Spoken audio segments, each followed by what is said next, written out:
Well, the decision or the announcement's been made that this will be your final season at Wellington Phoenix. How long has this been in the pipeline? Look, I think the last couple of months I've had some lengthy discussions with our chairman about my future.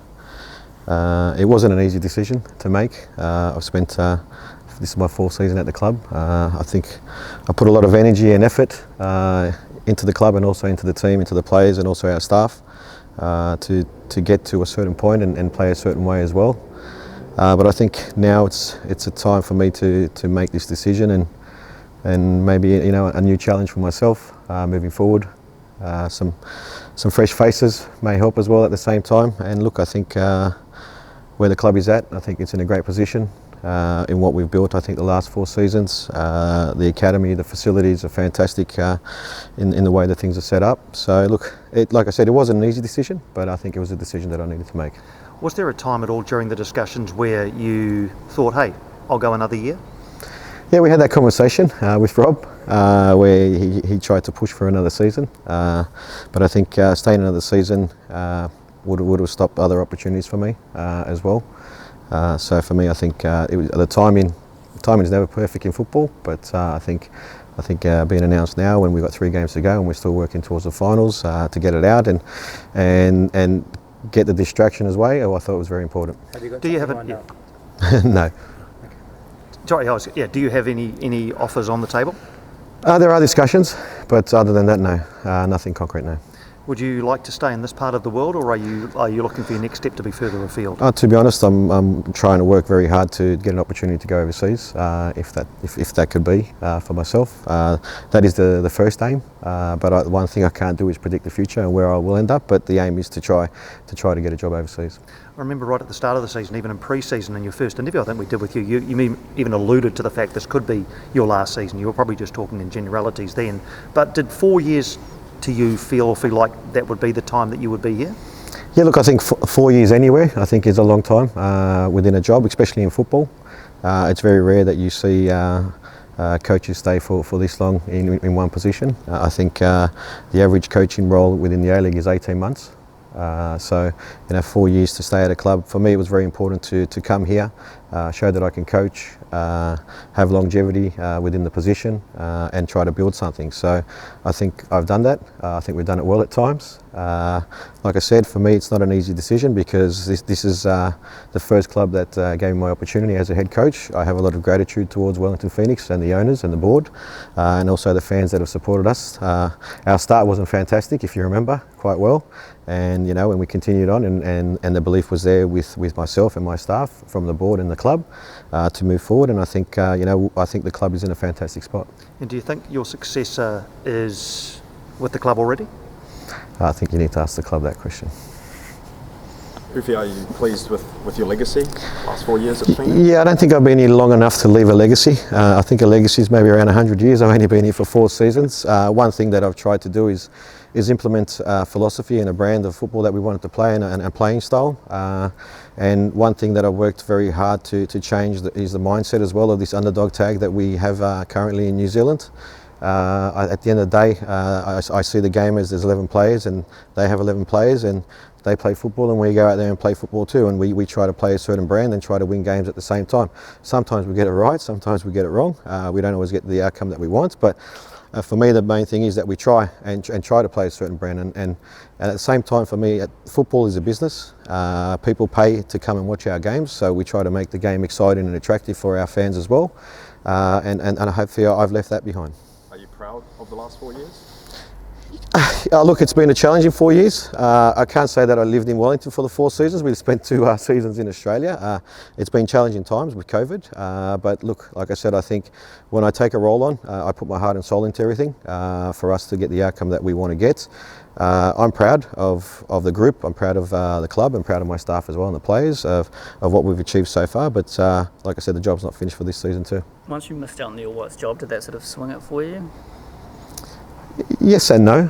Yes and no. I think if the All Whites gig was given to me at that time, maybe there was something to build on there. I think there was something we could have a very good alignment with the club at the same time, but it wasn't the main decision. No. Yeah. It seems Oscar Zavada knew 24 hours before us. When did you sort of address the players? I think he misinterpreted your question, mate. So, probably that didn't help him as well in that sense. But look, at the end of the day, for me, the players know my decision. It shouldn't influence anything else.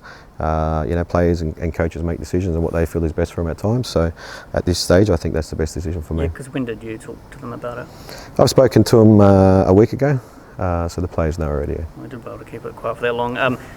In terms of like the current form and still trying to make the playoffs, are you hoping that this can motivate the team to finish strong?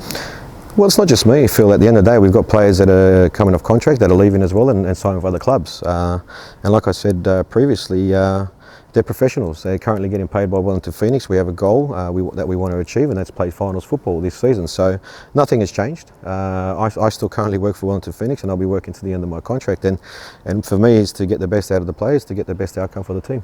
Do you think you need to, either win silverware or go deep in the playoffs to get a job overseas, or is there enough interest on sort of what you've done so far? Yeah, look, the hardest thing I think for us coaches and also players in Australia and New Zealand, I don't think this is the first place that European clubs look for players or coaches. So obviously it helps to have silverware under your name on your CV. It does help, but I think one thing I will say is that I think we've definitely been consistent in my 4 years that we've been here. The one season that we missed out on finals football, obviously we're based in Australia and we missed out by 1 point. So I think the consistency has been there throughout my tenure at this club. And now for the next guy to come in to hopefully take it to the next step. Is there any possibility that you would take another job at an A-League club next season? That's the same for me. Piney asked me just earlier, look, I can't predict where I'll end up. Like I said, the aim is to try to get an overseas job in where, either in Asia or in Europe. At this stage, will that come to fruition? I don't know. And like I said, if I don't get a job overseas, I need a job somewhere, Phil, so I've got to work somewhere. How does a coach go about getting a job? Similar to players with agents, Piney. Similar to players. We work with agents as well, and agents' job is to find the suitable spot. You want to, at the same time, you don't want to go to a job for the sake of getting a job. You want to go somewhere where you can improve and maybe change things and make better at the same time. So for me, that's very important. You're the second straight Australian coach to come over here and to leave with an enhanced reputation after being able to sort of lift the club up and do good things, and in your case attacking football and whatnot. Would you recommend it to another first-time coach to come over here and show their wares?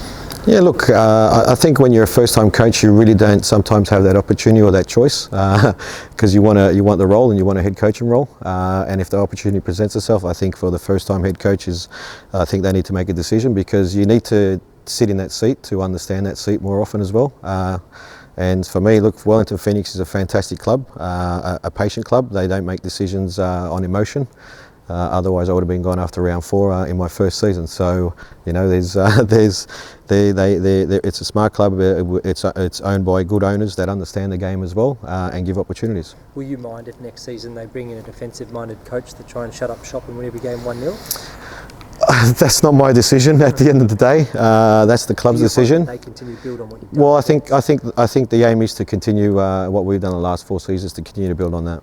And how hungry are you to play in front of the home fans one last time? Oh, very hungry, very hungry. Don't worry, these last 3 weeks haven't been the best 3 weeks for me personally, because one, I think if you guys know me, I don't like losing. Although I won't show it in the presser, after I do, I don't like losing the games. We haven't played bad football, but we haven't been clinical, and we've been sloppy in conceding goals in the way that we did in the last 3 games. So for me, it's very important. We've spoken about Brisbane Roar to the players this week. For me, it's another grand final that we're playing. It's a game that we need to win. It's our home game up in Auckland, and we need to win that to give ourselves a good chance. And then we've got two very important away games to secure our spots in the top 6. If we get a good result, don't know what Wanderers are going to do against Melbourne Victory. There's an opportunity we go to play Wanderers and hopefully get a good result there and maybe jump above them. So the good thing about it is it's in our hands, what we can achieve this season, and the opportunity is still there. How do you think you've improved as a coach over your 4 years at Wellington? I think I've learnt a lot about myself. I think I've learned to have a lot more empathy on players, especially the last 2 seasons that we've had in Australia. You know, being away from family for some players, even staff being away from their family. We had Gilly that was in Australia with us with his wife and his 3 kids here, and at times one kid would come over and stay with Gilly. So for me, I think the game has given me a lot more empathy towards obviously players. They're human beings at the end of the day, they're not robots. They do make mistakes, we make mistakes ourselves, and I think I've grown as a coach. The more games that you're in charge of, you know, the way that you deal with things and the way that you approach things has obviously from day one has probably changed till now. The club said they're going to appoint, announce the new coach next week. Is that a distraction at all with a couple of games still to go, or is it nice to have that clarity in place? I think it's good to have that clarity in place. I think for the players that are going to currently stay here for next season, to have a clear mind of who the coach is for next season. And for me, look, players are professionals. They need to focus on their job, and their job is to go out and play football and win games. What happens out of their control is irrelevant for them. You're not going to drop Oscar after letting the cat out of the bag yesterday? No, Oscar's a very important player to us. We need him to go out there and score goals. They often say that anyone should leave a place in a better shape than the way they found it. Do you think you're doing that? I think I am. I think we've had some good continuity with the players. I think we had some good continuity with the playing style. If you look at where we are right now, it's unbelievable facilities. That's not from me, that's from the club. But you know, where we're at and where we're heading and where the academy is at, I think the club is in a fantastic spot to produce players. And under my tenure, you know, we've sold a couple of players. The club has made some money from those players, which I believe is very important. So look, I think the way I got it with 7 players my first year and build a team to get to this point, I think I am living in a better place. And one of the hallmarks of your tenure here has been the way that you've attracted high quality imports from presumably a field of hundreds of possible applicants. Do you think that's a strategy or a formula that can remain post you, or is that very personally you? No, I think the club has an idea of what they think the game looks like to them now. I think when you have a certain philosophy or a certain brand that you want to play, it makes your job easier to be able to scout these players. You're looking for certain attributes, and I think that will continue.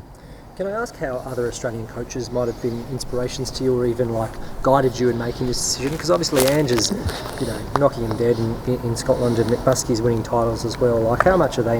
How do you work with them? They're very important for us. It's exciting to see those coaches where they're at. It's also fantastic to see that they're doing well.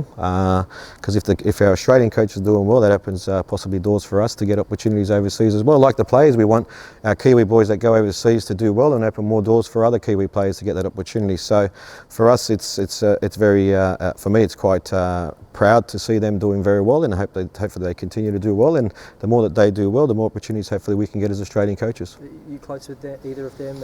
Yeah, look, I know Muskie quite well. I've worked with Ange when we worked in the national team, been away with him with the Socceroos. Very inspirational figure and a very good coach at the same time. So, yeah, look, there's ways for them to be able to help. Obviously, if we're looking to go overseas, Ange is on my CV, just to let you know. So at the end of the day, but look, what I need to do is obviously, from what I've done within my tenure as a coach, is what gives me the opportunity to make that next step.